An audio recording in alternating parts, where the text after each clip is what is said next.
Olá, queridos, graça e paz a todos vocês, todos aqui do canal.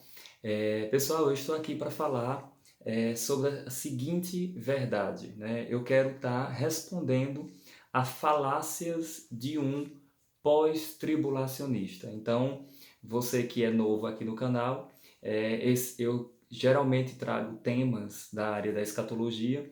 Eu sou professor de escatologia, sou pré-tribulacionista, dispensacionalista revisado, pré-milenista, e eu quero estar aqui utilizando um pouco de tempo para responder algumas falácias de um pós-tribulacionista. Então, um pós-tribulacionista me perguntou, na verdade fazendo já algumas asseverações, e eu gostaria aqui de utilizar esse momento para estar respondendo. Vamos lá. Primeira, ele disse: o dispensacionalismo, né, que é um sistema teológico de interpretação bíblica, ele disse: o dispensacionalismo ensina duas formas de salvação. Então, esse irmão, ele disse que esse sistema dispensacionalista ensina duas formas de salvação. Seria uma pela graça de Deus, nesse tempo que nós estamos vivendo, e outra pelas obras ou pelo martírio durante o período tribulacional. Bom, queridos, não. O dispensacionalismo não ensina duas formas de salvação. Pode ser que algum dispensacionalista tenha falado isso, mas não é o sistema. O sistema dispensacionalista não ensina duas formas de salvação. Pelo contrário, a salvação ela repousa única e exclusivamente em Jesus Cristo, de forma que Jesus é o centro da história da salvação, tanto no Antigo como no Novo Testamento, como nas eras vindouras, a salvação é exclusivamente em Jesus e por meio dele. Então, as pessoas do Antigo Testamento eram salvas crendo, né, na promessa do Messias que viria. É por isso que quando Adão cai, é feita uma promessa de que o descendente da mulher viria e feriria a serpente, né, pisaria na cabeça da serpente e a serpente feriria o seu calcanhar. Cristo Jesus veio. A salvação está em Jesus e só nele. Nesse tempo que nós estamos vivendo, a salvação só em Jesus. Na era da tribulação, a salvação só em Jesus. Apocalipse 7 fala de uma multidão que foram salvos, que pessoas salvas, redimidas, que lavaram as suas vestiduras e alvejaram no sangue do Cordeiro. Então a salvação é só em Jesus, queridos. Não. O dispensacionalismo não ensina duas formas de salvação. Segunda falácia: o dispensacionalismo é um sistema recente, logo não é bíblico. Então, essa é uma outra falácia muito comum entre alguns pós-tribulacionistas. Não são todos.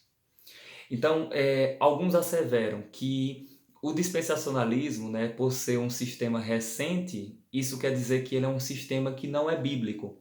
Mas, ora, esse é um argumento muito fraco, né, porque a gente tem sistemas antigos que são antibíblicos. Nós temos sistemas recentes que são antibíblicos. Não é o tempo de existência de um sistema que valida se ele é bíblico ou não. Não. O que vai validar o sistema é se ele tem coerência com as escrituras, independente de ser um sistema recente ou um sistema antigo. Mais uma. O pré-tribulacionismo ensina um arrebatamento secreto. Isso aqui é muito comum. Geralmente, esses dias eu fui acusado aqui nos comentários de que eu acreditava em arrebatamento secreto. Veja, eu sou um pré-tribulacionista, sou dispensacionalista, mas não acredito em um arrebatamento secreto. Por quê? Número 1, a Bíblia não fala de arrebatamento secreto. Vou repetir, a Bíblia não fala de arrebatamento secreto.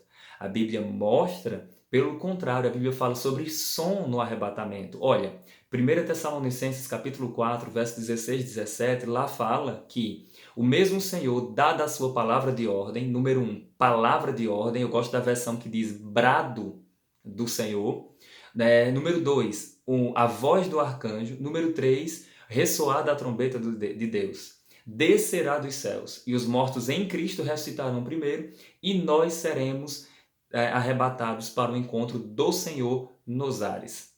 Então, pelo contrário, eu não consigo encontrar nas Escrituras arrebatamento secreto. que eu encontro nas Escrituras é que no dia do arrebatamento haverá 3 sinais sonoros. Isso a gente encontra nas Escrituras. Portanto, isso é uma falácia. Não são todos pré-tribulacionistas que acreditam nisso. Não é o sistema, mas alguns proponentes que defendem isso. Vamos mais. O pré-tribulacionismo ensina que o Espírito Santo vai sair da terra no arrebatamento e então as pessoas serão salvas pelas obras da lei ou pelo martírio. Né? Não, queridos. O pré-tribulacionismo não ensina que o Espírito Santo vai sair da terra. De forma alguma. Tem pré-tribulacionista que fala isso? Tem. Mas se você pegar os grandes doutores na área de escatologia pré-tribulacionista, você vai ver que não. Por exemplo, o J. Dwight Pentecostes, ele fala que o Espírito Santo continuará agindo aqui. Não continuará agindo por meio da igreja, que será arrebatada, mas por meio de 144 mil, das 2 testemunhas. Um anjo forte estará pregando o Evangelho Eterno, capítulo 14 de Apocalipse. A Bíblia fala que o Espírito de graça e de súplica será derramado sobre Israel e eles vão clamar pelo Senhor no final do período tribulacional. O Gabriel de Oliveira Porto também defende que o Espírito Santo estará agindo, salvando pessoas. Eu, no meu livro, Surpreendidos pela Eternidade, eu defendo e uso 4 argumentos que provam a presença do Espírito Santo aqui na Terra durante o período tribulacional. Eu poderia citar aqui o Carlos Oswaldo Cardoso Pinto também, teólogo batista, que já está com o Senhor, que foi reitor do seminário Palavra da Vida. O John MacArthur também, eu tenho um livro dele aqui, que ele fala sobre os planos proféticos de Cristo, ele e um outro autor. Ele fala também que o Espírito Santo estará agindo aqui na Terra durante o período tribulacional. O argumento mais forte ele é Deus. Se ele é Deus, ele é onipresente. E existem outros argumentos, como salvação, como dons espirituais que estarão agindo, se manifestando durante o período tribulacional também. Vamos mais. Uma outra falácia que geralmente as pessoas falam é que o dispensacionalismo é a crença em 7 dispensações. Saulo, o dispensacionalismo é a crença em 7 dispensações? Não. O dispensacionalismo é um sistema teológico de interpretação que lida com interpretação bíblica, com a área da escatologia também e também com a eclesiologia, que é o estudo da história do cristianismo, da igreja. Então, o dispensacionalismo lida com essas coisas. É um sistema de interpretação, queridos. Então, ele não está focado a 7 dispensações. Por exemplo, a gente encontra dispensacionalistas que acreditam em 7, outros que acreditam em 8, dispensacionalistas que acreditam em 3, em 4. Então, eu particularmente, eu não sou preso ao número de dispensação. Não é o número de dispensação que faz do sistema essencial ou não. Até porque nós temos que concordar que o aliancista, o amilenista, todo o teólogo que pensa diferente do dispensacionalista e do pré-tribulacionista ou em alguma outra área também, a gente tem que concordar que a gente vai encontrar distinção do trato de Deus, pelo menos nessas 3 eras. Número 1, no período de Adão, antes da queda, havia um trato de Deus com a humanidade de uma forma diferente. Houve alguma mudança após a queda? Sim. Houve alguma mudança após a queda. Houve alguma mudança no período da lei? Sim. Agora, na graça, existe alguma mudança? Sim. Durante os dias vindouros, durante o futuro reino milenar, haverá alguma mudança no trato? Com certeza. Agora, não é o número de dispensação que faz do sistema certo ou errado, ou ser ou não dispensacionalismo. Eu sou dispensacionalista e não defendo a exatidão de 7 dispensações. O teólogo John Samuel Faber, nesse livro aqui, Continuidade e Descontinuidade, a relação entre Antigo e Novo Testamento, ele trabalha algumas questões relacionadas a isso. Então, a essência do dispensacionalismo, ele trabalha 6 verdades essenciais do dispensacionalismo e uma delas está focada na interpretação histórico-gramatical, interpretação literal do texto sagrado, não negando tipologias, figuras e outras verdades mais. Então, portanto, não é essencial, não é uma crença que está presa às 7 dispensações. Uma outra falácia, o dispensacionalismo ensina 3 vindas. Então eu ouço muitas pessoas falarem, a Bíblia só fala que Jesus virá uma segunda vez. E por que vocês ensinam 3 vezes? Bom, nós não ensinamos 3 vindas. Nós ensinamos que Jesus Cristo veio à sua primeira vinda, e ele virá na sua segunda vinda, a primeira fase para encontrar a igreja, que ele virá até as nuvens, e depois ele volta com a igreja para implantar o reino dele aqui na terra. Bom, é o que diz Tessalonicenses. Tessalonicenses fala que ele vem até as nuvens, e nós é que subiremos para o encontro dele. E depois Apocalipse vai falar que, a capítulo 19, que o Senhor vem com um grande exército, né, de anjos e eu creio também de santos salvos, né, ele volta com esse exército para vir implantar o reino dele aqui na Terra. Então, não, o sistema não acredita em 3 vindas, nós acreditamos em uma segunda vinda em 2 fases. Primeira fase, o arrebatamento, e a segunda fase, Cristo vem implantar o reino milenar. Isso é um detalhe. Até o pós-tribulacionista tem que reconhecer que Cristo veio a primeira vez e virá uma segunda vez, mas quando ele vir nessa segunda vez, ele vai arrebatar, no final da tribulação, para um pós, vai arrebatar os crentes vivos para receberem a glorificação, ressuscitar os mortos, e então, depois é que ele volta para a terra para poder estabelecer o reino ou o estado eterno, conforme a crença do pós, de algum pós, porque tem pós que não crê no milênio. Então, todos eles vão acreditar que existe essa ideia de Cristo vir até as nuvens, existe ressurreição, arrebatamento, e depois é que ele desce para poder implantar o reino dele. Então, é uma questão bem complicada de acusar o pré-tribulacionismo ou o dispensacionalismo. Vamos mais. Outra é que todo dispensacionalista é um pré-tribulacionista. Não, de forma alguma. Eu conheço dispensacionalistas famosos que eles acreditam que a igreja vai passar pelo menos por um período da tribulação. Eu conheço, por exemplo, o dispensacionalismo progressivo, e alguns desses acreditam que a igreja, eles falam do arrebatamento pré-ira. Eles falam que a igreja vai passar assim por um período, será livrada de um período de ira de Deus, que eles denominam em um determinado tempo. Então, uma outra falácia. Os primeiros cristãos sofreram perseguições, logo nós temos que passar pela tribulação para sermos preparados. Essa daqui é famosa. Não, a igreja sempre padeceu perseguição, logo a gente também tem que passar pela tribulação para poder, nós não somos melhores do que eles, para poder a gente ser preparado. Bom, aqui erra em 2 formas. Primeiro é entender, colocar todas as pressões, angústias e tribulações que um crente passa no mesmo pacote da tribulação, que será um período sem igual, que Jesus falou em Mateus 24, verso 21, que é incomparável, que é um tempo de ira de Deus, de juízo de Deus sobre os homens ímpios, é colocar tudo isso no mesmo pacote. Quando a Bíblia mostra que Cristo morreu por nós para nos livrar da ira vindoura. Então, são tribulações diferentes. Não é que o cristão não sofre, não padece perseguições, tribulações. Nós já sofremos.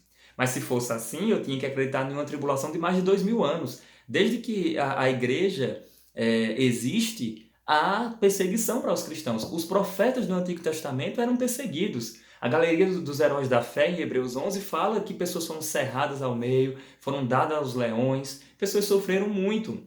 Então quer dizer que a tribulação começou quando? Então existe sim sofrimento pela fé em Cristo Jesus. Nós não negamos o sofrimento. A grande questão é que a tribulação que há de vir é um juízo de Deus sobre os homens ímpios. Os sofrimentos que acontecem são sofrimentos naturais, ações de Satanás, porque a gente está pregando o Evangelho, existe uma oposição de Satanás, e a gente deve permanecer firme no Senhor, porque a Bíblia fala que a leve e momentânea tribulação está produzindo em nós um eterno peso de glória. Paulo fala isso. Uma outra falácia. O pré-tribulacionismo, sim, eu disse que errava em 2 formas, né? E a segunda forma é que diz que há uma necessidade da gente passar pela tribulação para sermos preparados. Ora, o sangue de Cristo não foi suficiente para nos preparar, para nos santificar. Ora, a Bíblia fala em Efésios capítulo 5, no verso 25, que Cristo morreu pela sua igreja para a santificar, tendo-a purificado pela lavagem de água pela palavra. Então, nós já fomos preparados, santificados pelo sangue do Cordeiro do Senhor Jesus Cristo. Então, Ele é quem nos santifica, Ele é quem nos prepara. E uma última verdade, né, uma última falácia é que o pré-tribulacionismo é um sistema escapista de crentes da prosperidade que não querem sofrer. Essa daqui é demais, queridos. Essa é demais mesmo, porque eu conheço diversos teólogos tradicionais. Eu sou pentecostal, mas eu conheço diversos teólogos reformados, cessacionistas, que são contra a teologia da prosperidade e eles acreditam que não vão passar pela tribulação. Por exemplo, quem é o maior exemplo disso, senão o John MacArthur? Né? O pastor John MacArthur, ele escreveu um livro, né, contra desvios nessa área de prosperidade. Ele escreveu um livro falando até sobre o pentecostalismo. E ele acredita que vai ser arrebatado antes da tribulação. Quer dizer que ele é teólogo da prosperidade? Isso é uma falácia, queridos. Aqui no Brasil existem diversos teólogos que também são contra a teologia da prosperidade e eles acreditam que não vão passar pela tribulação. Então, essa é uma grande falácia. Não o pré-tribulacionismo, né, não é um sistema escapista.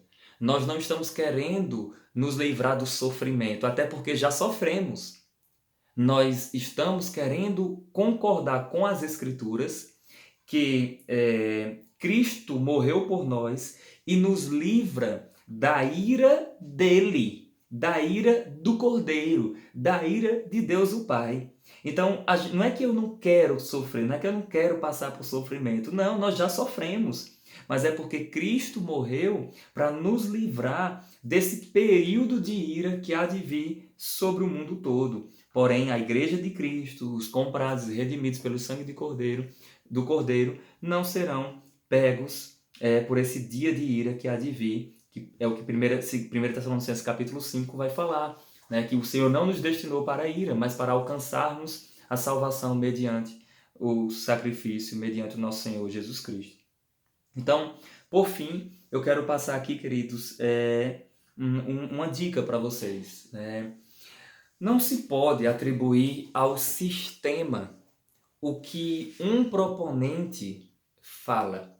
Então, por exemplo, se um pós-tribulacionista ele for um teólogo cessacionista, que não crê na continuidade dos dons espirituais, eu posso fazer a seguinte asseveração: todo pós-tribulacionista não acredita nos dons espirituais, na continuidade dos dons espirituais. Eu posso fazer isso?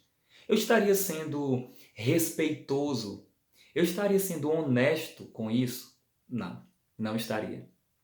Da mesma forma, eu não posso chegar e dizer assim, todo pentecostal acredita que a igreja vai ser arrebatada antes da tribulação. Não, não posso fazer isso. Eu não posso atribuir ao pentecostalismo a crença da igreja ser arrebatada depois da tribulação, ou antes da tribulação, ou no meio da tribulação, ou pré-ira. Não. Não, o pentecostalismo não lida com isso, né? Tem pentecostal que acredita que vai ser antes, que vai ser depois, que vai ser durante. Portanto, queridos, cuidado com falácias, cuidado com essas afirmações, porque termina sendo vergonhoso, termina sendo antibíblico e desonesto e anticristão.